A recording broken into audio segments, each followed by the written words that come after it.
Taylor Swift is a link builder. There were rumours that she would get engaged. Our client said, let's give them a free wedding venue. And then we got them 50 links. That's digital PR. Managing multiple clients or large websites?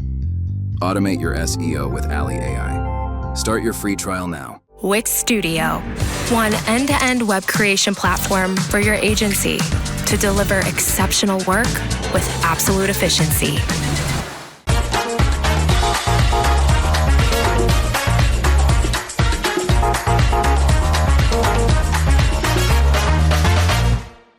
So yeah, I'm Dan. I'm going to be talking today about the rise of product grids in SERPs and how it might be a new position zero for e-commerce. Just a little bit more about me. I work at GA Agency. I'm the SEO director, and we really focus on international SEO, especially with kind of e-commerce in mind. So that's where my talk kind of comes in today. So yeah, today we're going to talk about what are product grids, why they're so important, and how you can optimize for them. So let's start with what are product grids. And this is ultimately what product grids look like. They are organic listings. There's no paid involved at all. They usually appear in 2 rows of 4, certainly in the UK. In the US, 2 rows of 5 that we've seen recently. I'll show you an example of that later. And they can appear anywhere on the SERP. So they appear at the top sometimes, and we're going to call that position 0. They appear sometimes in the middle. They appear sometimes at the very bottom. By the way, if you want to know exactly where my head was at when I was preparing this, I think the search term Sauvignon Blanc bulk buy kind of covers exactly where I was at. So I'm calling them product grids as a bit of a catch-all term, simply because they're labeled different things on different tools and different places. So SEMrush calls them popular products. Ahrefs labels them shopping. And on the SERP, they can have various titles. So for example, we have popular products. We have more products when there's multiple product grids on the SERP. And in this example, we also have deals on white wine. All of these product grids actually came from the same US SERP in this example. And there you can see the 2 rows of 5. So even more product grids on the US SERP. And yeah, so we have popular products at the top. We have deals on white wine at the bottom and the more products in the middle. Amazingly, there is actually still 10 kind of standard organic listings on this SERP. But there's 40 product grid listings. That's actually 50 opportunities to rank on page 1. So for organic marketers, that's a huge opportunity for us that we need to take advantage of. And we haven't even considered other SERP features. So we've got people also ask, I'm sure you're all aware of that one. A couple on here that maybe are quite new. Things to know seems to pull through a kind of particular, maybe a unique selling point. For example, wine under $12 and gives you some organic listings that match with that. We also have people also buy from, and yeah, that's another relatively new one. Maybe picks out a niche or a specialist retailer that you might be interested in. So I think a question we need to ask ourselves is, where do we think all the clicks are going to go on this SERP? Is it going to go to those traditional organic listings, the standard ones, the SERP features perhaps? People also ask, people clicking through there. Me personally, I think it's pretty obvious where my eye gets drawn to. I mean, we're all clicking on deals on white wine, right? But product grids aren't actually that new. I guess for a long time though, they've kind of been hidden away. They've been on the shopping tab. Here you can see the paid listings at the top and then the organic at the bottom. And even back in 2019, we were talking about them, maybe an earlier version of them. Here you can see an example from Search Engine Land, an article about organic product carousels. And these were kind of an early version of what product grids are today. But I think the point is that we simply haven't seen them this prominent before. They weren't really driving much traffic to our sites, so they were pretty easy to ignore. But now they are driving significant numbers of traffic to sites, so you can't ignore them anymore. And that's even more the case after August core update.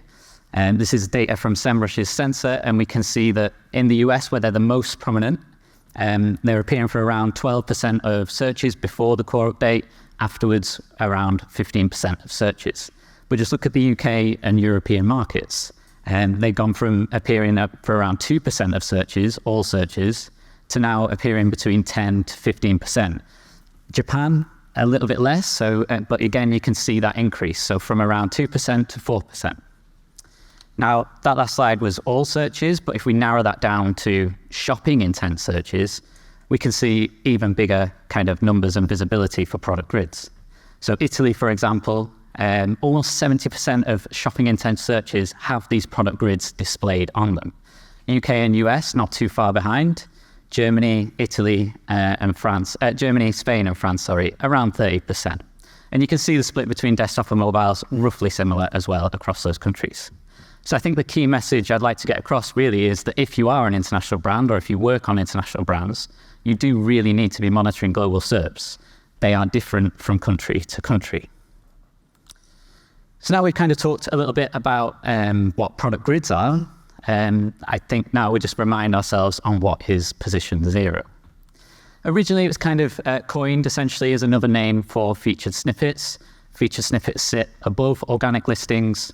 They usually increase click-through rate, and I say usually because there's a little bit of debate on that, but personally, all the first-party data I've ever seen, when you're in that featured snippet, your click-through rate increases. And even if you are skeptical about that, being in a featured snippet is great for brand saliency. I'm always searching around the topic of SEO, of course. I see backlinko in countless featured snippets. So when someone asks me, what are the best websites to browse for SEO advice, backlinko is one of the first ones that comes to mind. So yeah, this was, of course, a really great result for backlinko. Of course, I did have to scroll to find that featured snippet. But it's not all bad for backlinko, right? They still have that link at the top. Is their click-through rate going to suffer from that? I'm not sure. But anyway, that's AIOs. I'm sure there's other talks about that today, and that's not where what I'm here to talk about. The point is, position 0 has essentially always been informational. There might be a few exceptions to that, but broadly speaking, that kind of feature snippet has been there to answer our questions. But for e-commerce brands, the bottom line comes down to shopping intent searches. We need people to click through and make a purchase on our site.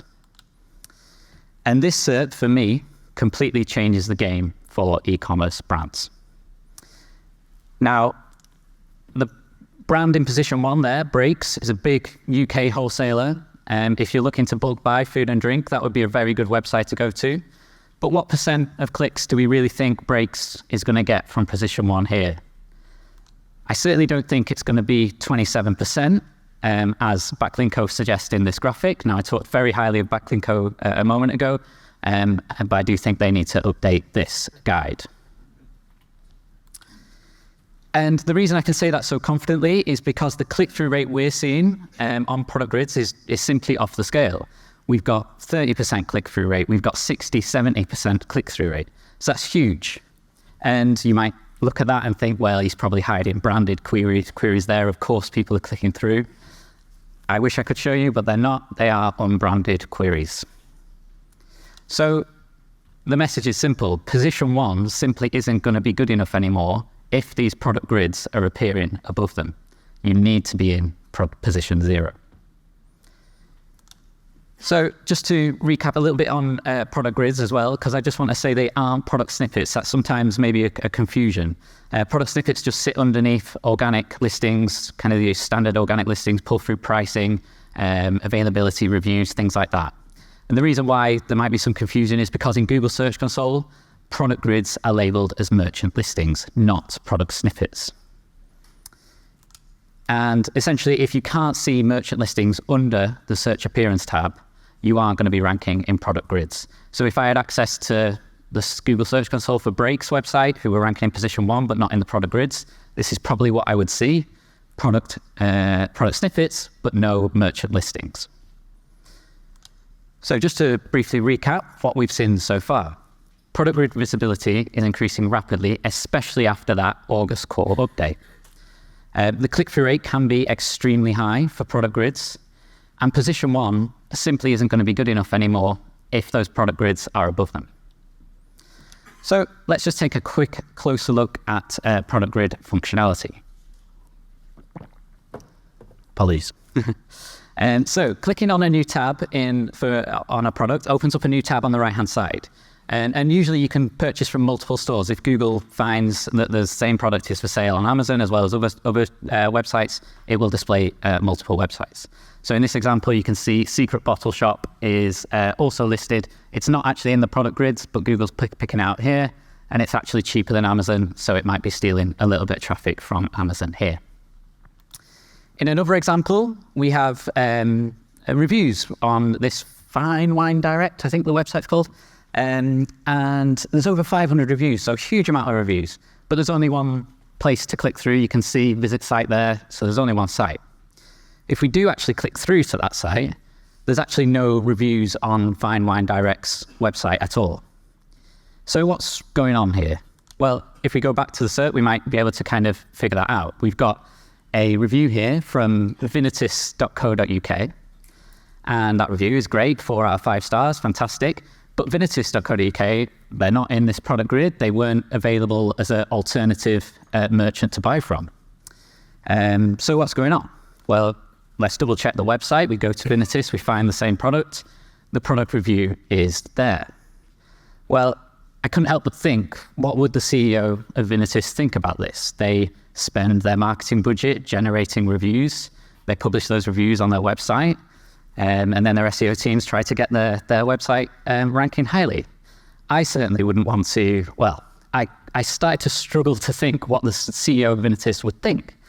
And so I kind of just asked AI maybe to picture it for me.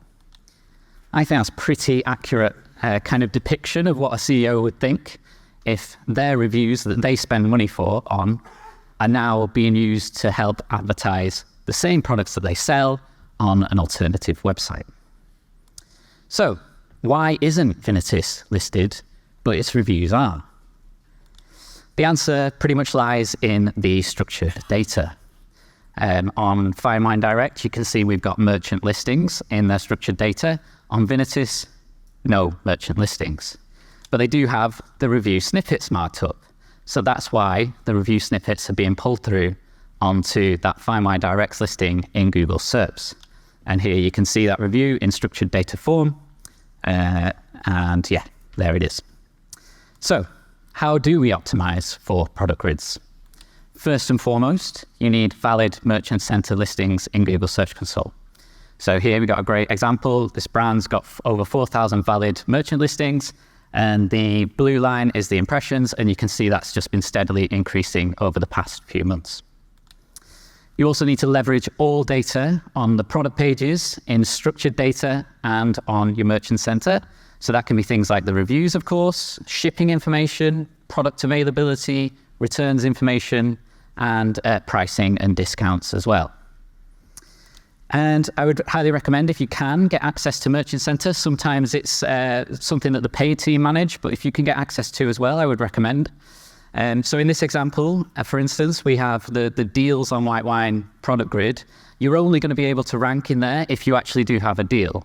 So in this example on the left-hand side, you can see the Merchant Center report. We don't have a promotion set up.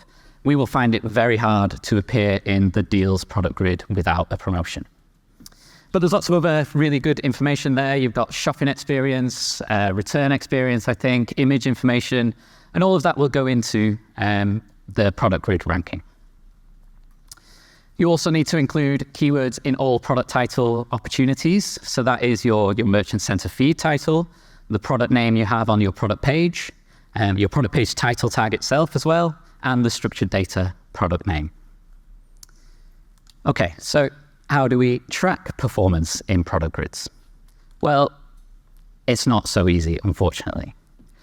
Now, SEMrush and Ahrefs can show you which keywords trigger the SERP feature, but they can't tell you if you rank in them or not. And I think this is one of the reasons why they're not being talked about too much, because it's really hard to say, hey, I'm ranking in this product grid for this keyword via those kind of traditional organic ranking tools. So merchant listings in Google Search Console is essentially the best way you can report on it. You can take that clicks and impressions data, build out reports for your clients using those merchant listings in Google Search Console. You can also monitor which countries are sending the most traffic to your site through those product grids. And this one's been particularly useful for me. As I mentioned at the start, I'm really focused on international SEO. So seeing which countries where product grids are appearing, where they're sending the most traffic to your client is really, really important, especially for international brands. And maybe that's where GA Agency can help you. We speak 18 languages in-house, and we support our clients monitoring those SERPs all over the globe. So thank you so much. I've been Dan, and you can contact me on LinkedIn or send me an email anytime. I'd be happy to speak. Monthly reporting making you want to shove sharp things up your nose? Try Dragon Metrics, the all-in-one SEO software with mind-blowing reporting tools.